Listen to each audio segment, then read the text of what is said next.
Elisabeth Berry Drago. I'm the Allington Dissertation Fellow at Chemical Heritage Foundation this year. And my project is on Tom Spijk, who is a Dutch artist who paints alchemical laboratories. My first degree, my bachelor's degree, is in fine arts. So I really enjoy being in the studio. I enjoy making art. I enjoy teaching art, which I still do with young people at the Fleischer Art Memorial in Philadelphia.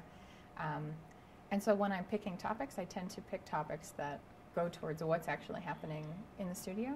I was drawn to the sort of beautiful still lifes that spill out all over the bottoms of those pictures, like the copper vessels and the earthenware jars and the bowls of charcoal and the dirt on the floor and the mice peeping out of stuff and the half melted candles and the animal skulls and like everything. This whole beautiful proliferation of objects. I was drawn to that because it's so, at one point it's indicative of process and materials and what's happening in laboratories, and on the other hand it's indicative of an artist who really wants to show off.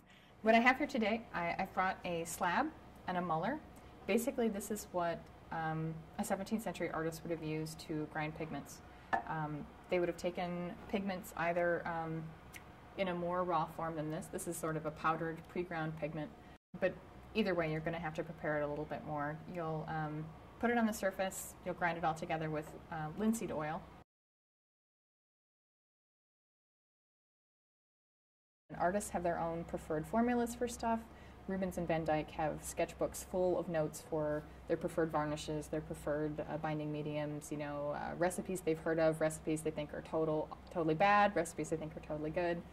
So artists are constantly manipulating and improving and inventing and adapting recipes. If you have granite countertops, you could grind pigments on them. Don't grind pigments on them.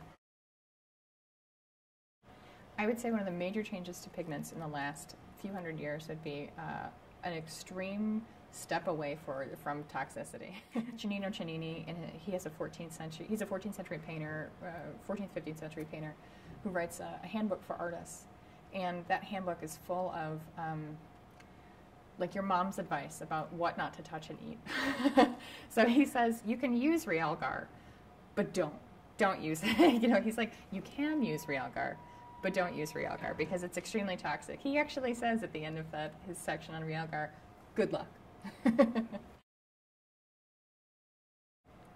There's a fashion at court for a certain period of time of painting pictures of poisonous plants and animals.